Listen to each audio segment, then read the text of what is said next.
Hello, everybody. Hope you're doing fantastically well. Testing. Is the microphone on? I believe it is. A great start to the stream. If you were here yesterday, you would completely understand that. But we're back here with another episode of the Rumour, guys. I mean, I was here about 10 hours ago. We're back here again discussing the latest rumours regarding Leeds United. Quick update. We are now live on TikTok. Now, why am I telling you that? Because TikTok is a very easy platform to me to give you guys up-to-date, really short-form videos on my take on everything. It doesn't require the mass effort that a YouTube video does. So if you want my quick thoughts on everything Leeds United and everything in the Championship, we're going to be doing a wider spectrum this year on TikTok as well. Links in the description below. You want some bonus content, head on over to the Patreon account. Good morning, Connor. Hope you're well. Good morning from Copenhagen. It's on, bro, says Jason Bourne. You are good, mate. Evening all from Perth, Australia. Morning, Connor. About time. Get in. Let's get moving. Yes, your mic's working. Everton fan here. Would you rank Nonso, Somerville and Harrison? Have we been linked to all in the last few weeks? Morning from Shropshire. Let's get into the latest news, everybody. Matt Rocker completes his Real Betis move. Good move for the midfielder.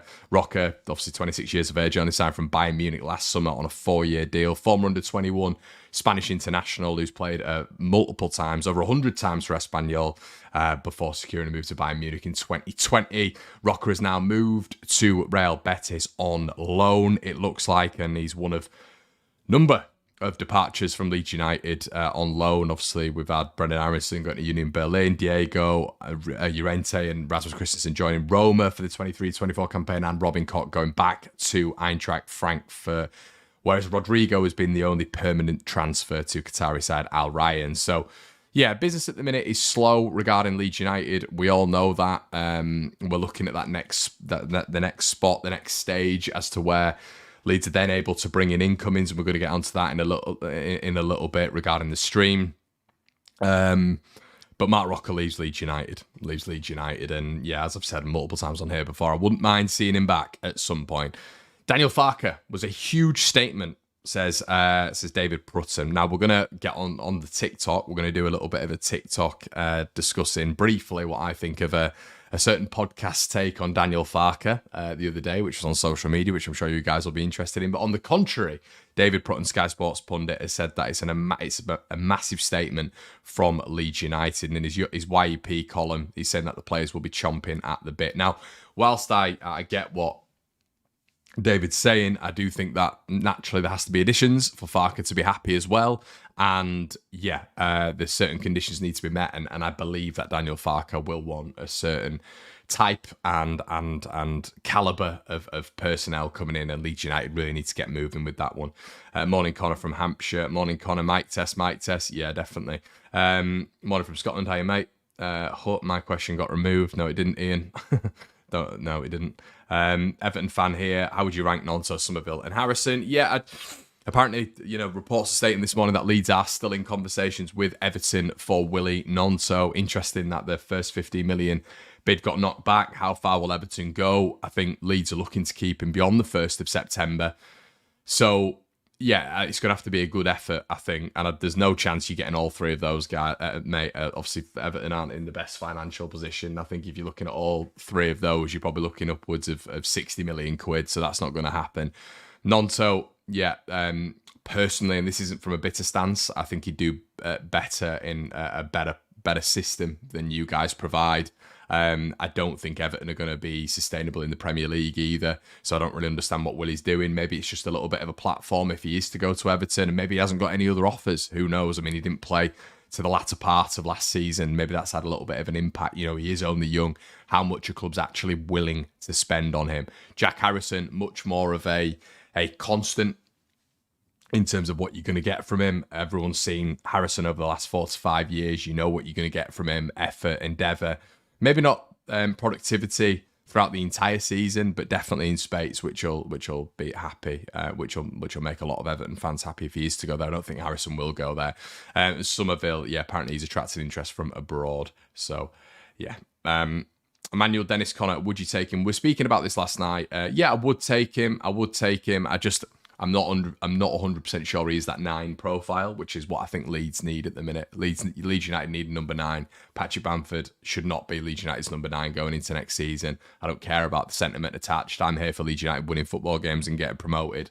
Patrick, once again, as I always say, I'm sure he's a nice guy. He's given it his all for Leeds, but he's not good enough. So Leeds need an archetype number 9. And for me, Yoel Perot isn't quite that. However, he is there. And what I mean by that is he's just not your bog standard number 9, but he's versatile across that front line. He probably can drop deep a little bit, and I like that. So he's more of a number 9 for me than Emmanuel Dennis. So that's who I would be looking at. If we were to just go out and get Emmanuel Dennis, and that would be our number 9, I would be disappointed in that, to be honest. I really would.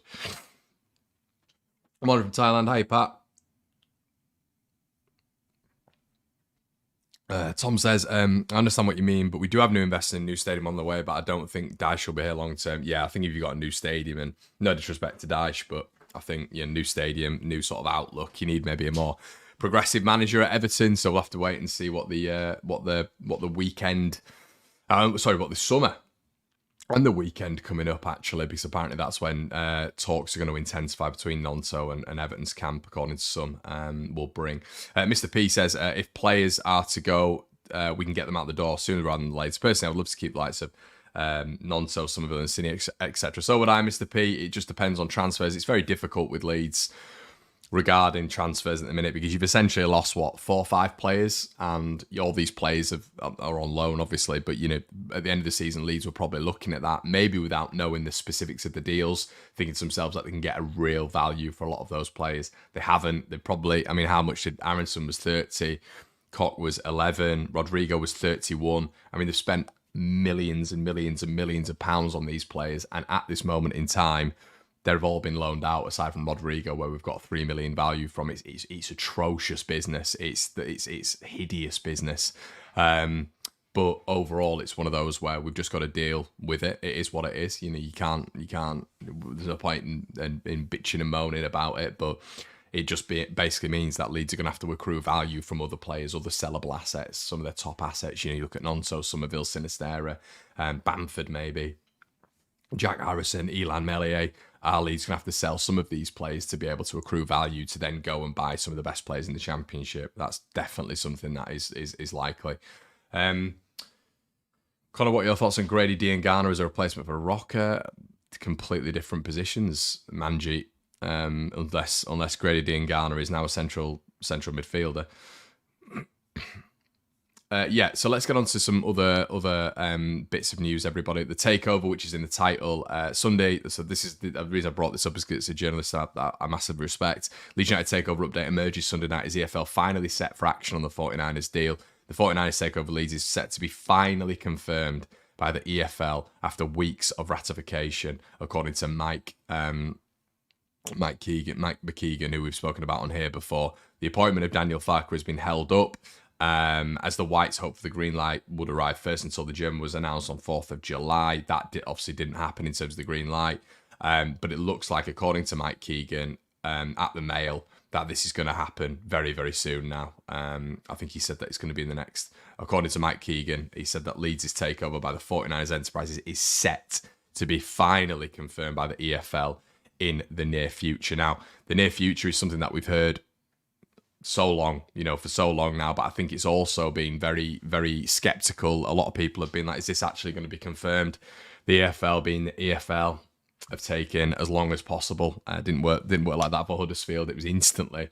I know there's different factors, different things to do with, when we're looking at takeovers, but this has been an absolute farce from the EFL, and it's a big welcome back, isn't it, to the EFL for Leeds United. But looks like it's going to be it's finally set to be confirmed in the near future. So you'd be hoping that, if you read in between the lines, that would be in the next week or so, and Leeds can actually get moving. Leeds can get moving, and because that, for me, is absolutely evident. It's evident that we can't bring players in because of that. Now, you can't really legislate for the EFL taking this long. As I said before, they had a package in place for if Leeds stayed in the Premier League when it came to the takeover. They didn't have a package in place if Leeds went to the Championship, and maybe that stalled it a little bit. Obviously, Brad Rosani playing his antics towards the end of the season was problematic, and definitely a big stumbling block, and probably a definite hurdle when it comes to the 49ers trust when it came to Radrizzani towards the back end of the season. But this has been madness. This has been absolute madness. Now, just for a little bit of an update, there is 20 days now. On Monday, the 17th of July, 20 days till Cardiff at home. And Aaron Ramsey obviously just signed for Cardiff as well. Could be a decent championship acquisition there. Once again, more than we'd brought in. And 46 days till the end of the transfer window, which we can talk about the start of the season and be like, it doesn't matter, we can still get players in. But when you actually deep that and you look at the 46 days until the end of the transfer window, now that's not a lot of time. It's not a lot of time at all. Again, you know what, 6 weeks, 6.5 weeks. So Leeds need to get moving.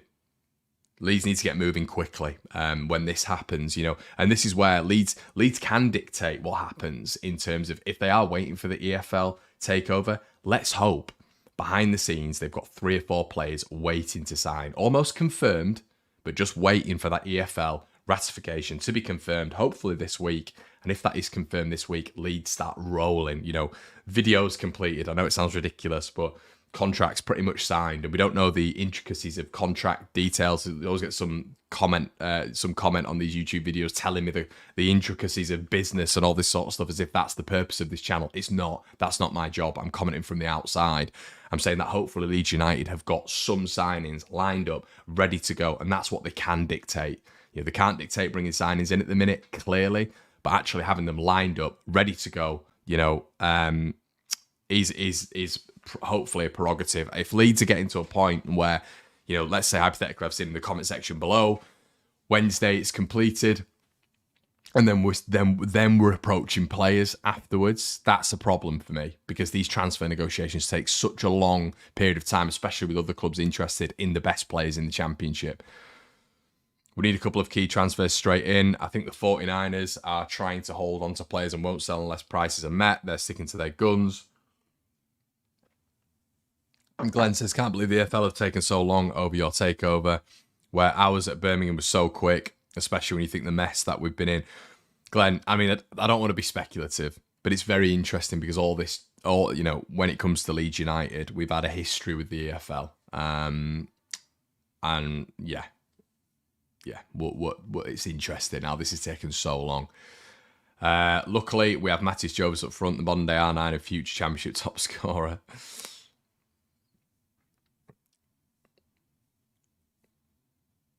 What's your centre-back pairing, Connor? Are you happy with what we have, or do you think we need another one or two?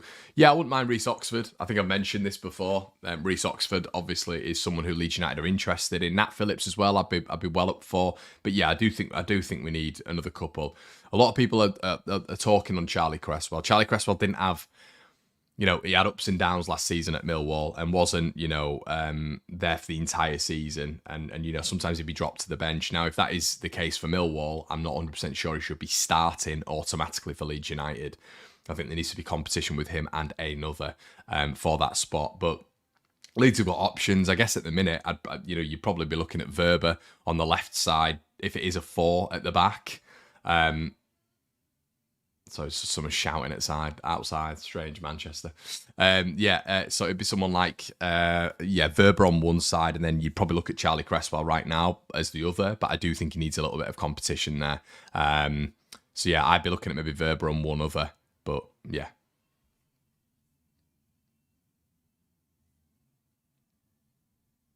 No, Carl, I don't. Absolutely not. There's so much that needs to be done, mate, prior to that. And if we can bring in 2 or 3 players, they probably won't start against Cardiff, to be fair, so it's probably more predictable. But, you know, you've just got to hope. Leeds get this one done, and a couple done before that Cardiff game. Finally caught you live, Connor. Keep up the good work, buddy. Thank you so much, mate. There's loads of you as well who are just joining the 700 here on this Monday, this dreary Monday morning in England. Make sure you do us a favour, everybody. Please like the video. Make sure you comment in. As always, I read all of the comments after the video, and subscribe. We've also got a TikTok account now. A lot of you older boys might be thinking, TikTok, what on earth is that? Link is in the description below. It takes you there. You can create an account, and it's where I'm going to be giving you my opinion on a lot of short form content. So yeah, I'm going to be giving you 30 to 40 second videos on little bits going on in the Championship, little signings in the Championship, but primarily my thoughts on Leeds United and the news around Leeds United as well. It's not going to be a longer form like this. It'll be short form. Links in the description below if you fancy the TikTok account. Just been set up this morning. Morning, you beautiful bastard. Hi, Alex. Hello from Hong Kong. You'll say Hong Kong then. Morning, Connor from Australia. How you get? Hi, mate. Hope you're all right. Does Adam stay? Nope, he doesn't. YouTube Shorts, same as TikTok. Yeah, kind of, mate, but it's a little bit more of an interactive format, in my opinion. Feel your pain being a Leeds fan in Manchester, says Ben. Yeah, exactly, mate. Can't go anywhere around. We need like the thing. They do hate us in Manchester. They do. They pretend that they don't, but they do. I've been into a fair few Man United bars watching Leeds games, and they don't like it whatsoever. So, yeah, guys, listen. It's only going to be a short one from me. Thank you so much for being here with me today. If there's any news, we'll go live throughout the day. But I say if you want short form content throughout the day, check out the TikTok, links in the description below. Also, Patreon, bonus content there throughout the week. It really helps the channel if you guys get involved, and it's a bit of bonus content for you guys. Have an absolutely blessed one, and I will see you in a bit. Cheers.